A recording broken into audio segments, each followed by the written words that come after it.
പുതിയ വീഡിയോയിലേക്ക് സ്വാഗതം. ഇന്ന് ഞാൻ പരിചയപ്പെടുത്താൻ പോകുന്നത് ഈ ഇത്തിരി കുഞ്ഞന്റെ കാര്യമാണ്. കണ്ടോ, കാണാൻ ചെറുതാണെങ്കിലും ഇവനെ ആരും നിസാരക്കാരനായി കരുതരുത്. ചീനി മുളക് അഥവാ കാന്താരി മുളക് എന്നീ പേരുകളിലും ഇവൻ അറിയപ്പെടുന്നു. ഇംഗ്ലീഷിൽ ഇവനെ ബേർഡ്സ് ഐസ് ചില്ലി എന്ന് പറയുന്നു. മലയാളികളോട് ഇവന്റെ പ്രത്യേകതകൾ ധാരാളമൊന്നും പറയേണ്ട ആവശ്യമില്ല. എന്നാലും ഇന്നത്തെ കാലത്ത് നമ്മളിൽ ചിലരെങ്കിലും ഇവനെ മറന്നേക്കാം.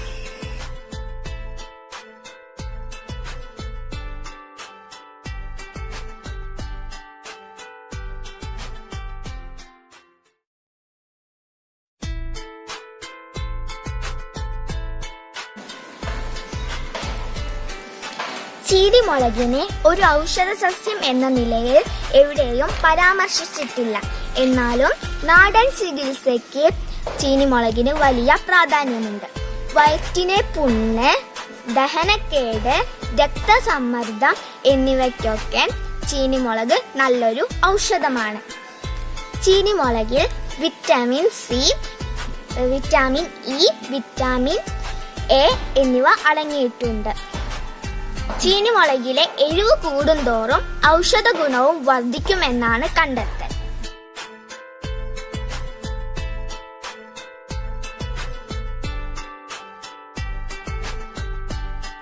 കാൽസ്യം, പൊട്ടാസ്യം, അയൺ എന്നിവ കാന്താരിയിൽ അടങ്ങിയിട്ടുണ്ട്. നിങ്ങൾക്കറിയാമോ, ഓറഞ്ചിലുള്ളതിനേക്കാൾ 7 ഇരട്ടി വിറ്റാമിൻ സി കാന്താരിയിൽ അടങ്ങിയിരിക്കുന്നു. ഇതിന്റെ എരിവ് കൂട്ടുന്നത് ഇതിലുള്ള കാപ്സിനോയിഡുകൾ ആണ്.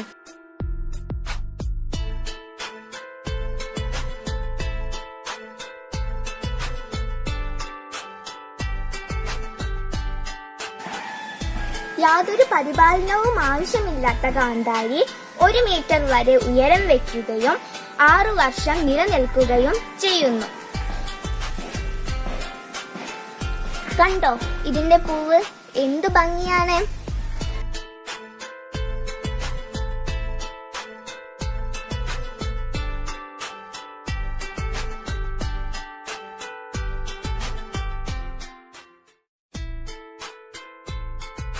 ശരീരത്തിലെ കൊഴുപ്പ് കുറയ്ക്കാനും ഇവൻ കേമനാണ്. നിത്യഭക്ഷണത്തിൽ ഇവനെ ഉൾപ്പെടുത്തൂ. ആയുസ്സും ആരോഗ്യവും നിലനിർത്തൂ.